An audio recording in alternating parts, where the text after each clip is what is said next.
Cuando tenía 8 años, empecé a ir a una parroquia cerca de mi casa, que rápidamente se convirtió en mi segundo hogar. Ahí entraba y salía cuando quería, estaban mis amigos, podía jugar al metegol, al ping-pong, o simplemente quedarnos charlando. Y muchas veces, cuando estábamos ahí, se acercaba el párroco y conversaba con nosotros. Le preguntábamos sobre cosas de la fe, de las vidas de los santos, y él nos contestaba hasta que en algún momento se tenía que ir y con una sonrisa nos decía: tole et lege, toma y lee. Nos lo decía así en latín: tole et lege, toma y lee. Y de esa forma tan sencilla fue engendrando en mí la convicción de que la lectura era algo importante, algo trascendente, de que la respuesta a las preguntas que tenía estaban en los libros. Y junto con eso empecé a leer cada vez más, hasta que en un momento, cuando tenía 11 o 12 años, leí La historia interminable, de un escritor alemán que se llama Michael Ende. Este libro marcó a fuego mi vida de lector, de joven o de niño lector. Era un protagonista que tenía la misma edad que yo, y yo me identifiqué totalmente con este niño. Las cosas que estaban a mi alrededor, la realidad, perdió consistencia, y lo más importante parecía estar en ese libro.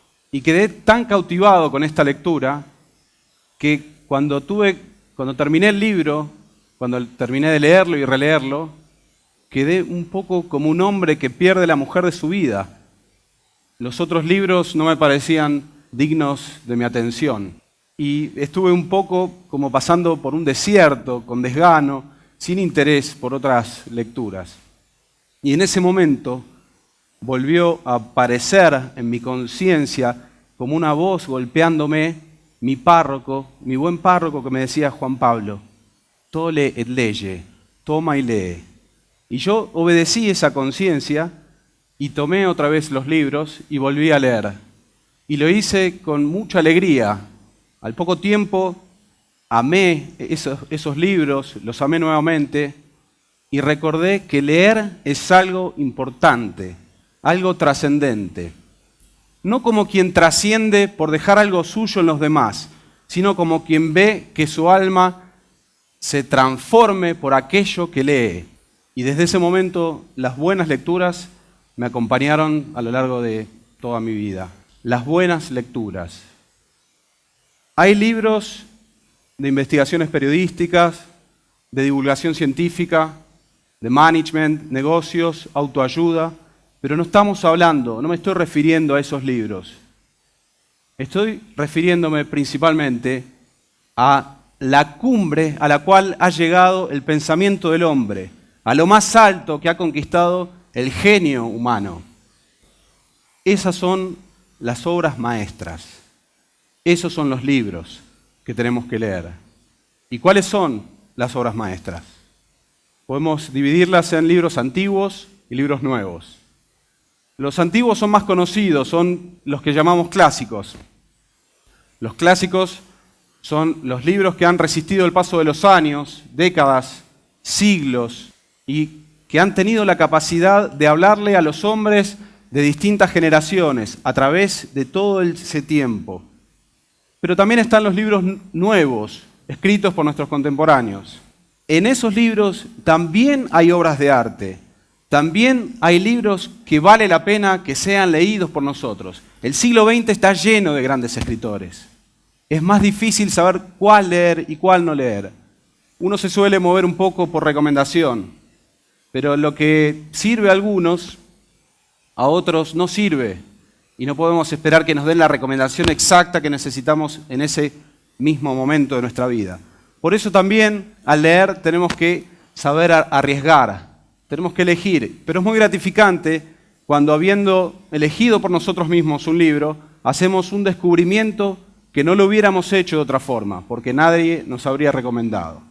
Al leer, nosotros incorporamos no aprendemos incorporando datos o información, sino que al leer aprendemos al captar la intuición que el artista ha dejado plasmada en su obra. Y eso es algo muy distinto a leer datos que hoy conocemos y mañana olvidamos. Eso es lo universal que hay en la obra de arte. Y por eso las obras de arte en serio no tienen un cúmulo de datos, sino que tienen una captación hecha por ese artista de sabiduría, de belleza, de verdad. Hace unos años, un amigo me traicionó. Me traicionó, sencillamente. Les puedo decir que no sé si es lo peor que se le puede hacer a otro hombre, pero claramente es una de las 3 peores cosas que te pueden pasar en la vida. No por nada Dante pone en el último círculo del infierno, en la parte más profunda del 9º círculo, a Judas y a Bruto. Lo cierto es que yo me sentí terriblemente mal por esto y estuve muy triste durante bastante tiempo. Era un amigo que realmente quería y estimaba. Pero como son todas las cosas, pasado el tiempo, pasado unos meses, la tristeza ciertamente no continuó y yo pensé que había dado vuelta a la página. Pero había algo que no terminaba de resolver, una especie de sedimento que seguía arrastrando, algo que me corroía por adentro. Había sido traicionado y no había hecho nada. Había tragado veneno y no terminaba de digerirlo. En ese momento, providencialmente y sin buscarlo, llegó a mi vida una obra de Eurípides, un escritor del siglo V a.C. Escribió una tragedia llamada Medea. Medea es la protagonista de la tragedia y es una mujer que es también traicionada. Es traicionada por Jasón. Y al ser traicionada, ella se venga. Y lo hace de una forma tan atroz y tan terrible que la desproporción de ese acto me pareció espantosa. Y en ese mismo momento entendí lo que yo estaba mascullando. Yo también quería mi venganza. Yo quería mi vendetta. No era un sentimiento que me pudiera permitir y por eso no terminaba de hacerme cargo. Pero al ver a Medea me vi a mí mismo y al ver la malicia de su acción la desprecié y entonces se produjo lo que se llama catarsis. Catarsis en mí, en el sentido aristotélico de la palabra, que significa purificación. Medea hizo lo malo y se equivocó por mí para que yo no me equivoque. Y yo quedé en paz. Después de mucho tiempo, volví a respirar. El artista se asomó a ese abismo insondable que es el hombre y yo me asomé con él. Y al asomarme me vi a mí mismo. La lectura produce distintas cosas. Puede producir esto o puede producir otras cosas.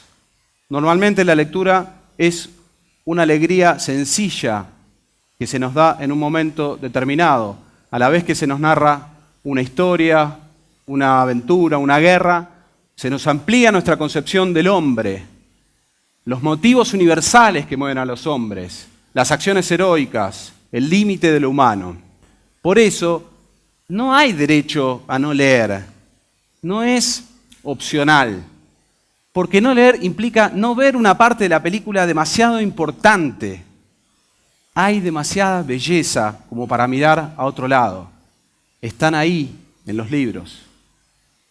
Muchos pueden pensar que no es para ellos, y realmente pasan los años y dicen, yo no tengo esa capacidad como para disfrutar de la lectura como hacen otros, pero esto no es así. Leer también se parece un poco a hacer deporte. Cuando uno empieza, por ejemplo, a correr, no arranca por una maratón, obviamente.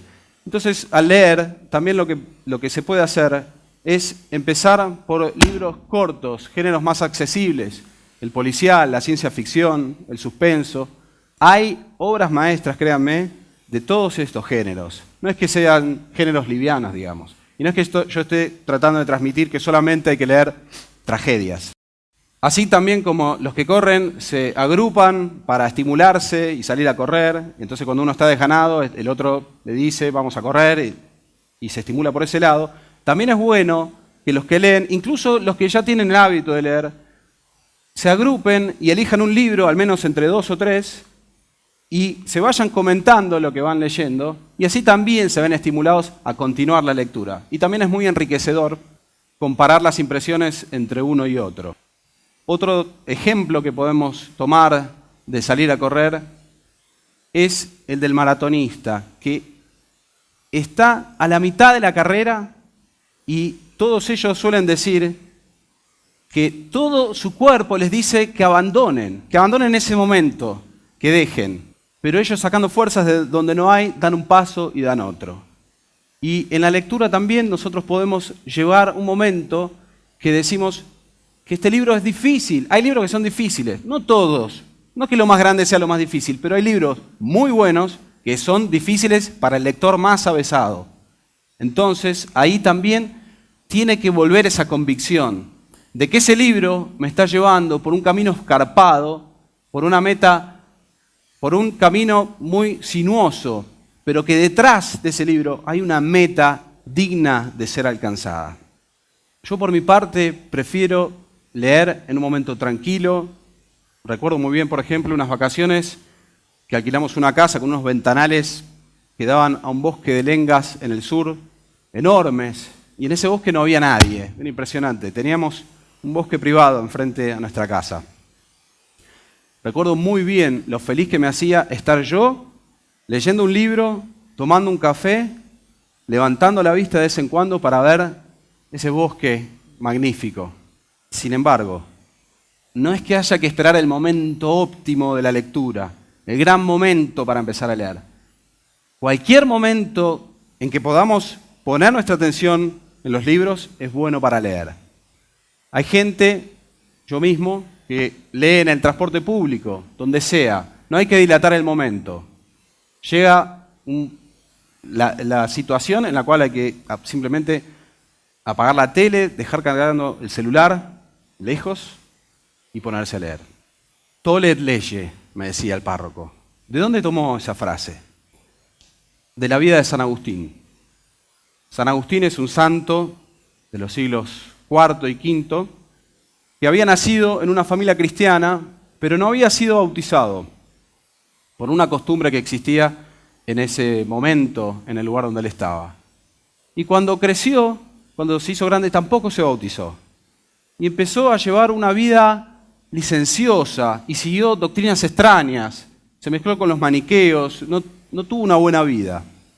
Pero al promediar los 30 años, empezó a dar pasos hacia su conversión. Pasos cada vez más decisivos. Y cuando estaba todo preparado, todo diría que San Agustín ya se tenía que convertir, él lo dilataba. Mañana, mañana. Y esta dilatación y esta postergación se hizo tan larga que San Agustín empezó a pasarla mal. Se sintió dividido en sí mismo. Estaba quebrantado. Ya no podía más. Las cosas a las que él sabía que tenía que renunciar lo ataban de una forma que no podía dar el salto. Y entonces estaba en un momento muy mal, llorando, quebrado, tirado debajo de un árbol y escuchó una voz, la voz de un niño que le decía: Tolle et lege, toma y lee. Él trató de recordar si se trataba de un juego de niños y le pareció que no, que ese juego no existía. Entonces lo tomó como venido de Dios. Se levantó, caminó hasta donde estaba su gran amigo, Alipio, que tenía un evangelio. Tomó el evangelio, lo abrió y leyó al azar. Y con una sola cita se convirtió. Mi corazón se inundó de una luz clarísima que disipó todas las tinieblas. La lectura nos transforma en algo más grande. Nos empuja hacia lo más alto. Nos muestra nuestro propio abismo y nos saca de él. Oigamos igual que San Agustín. Tolle et lege. Muchas gracias.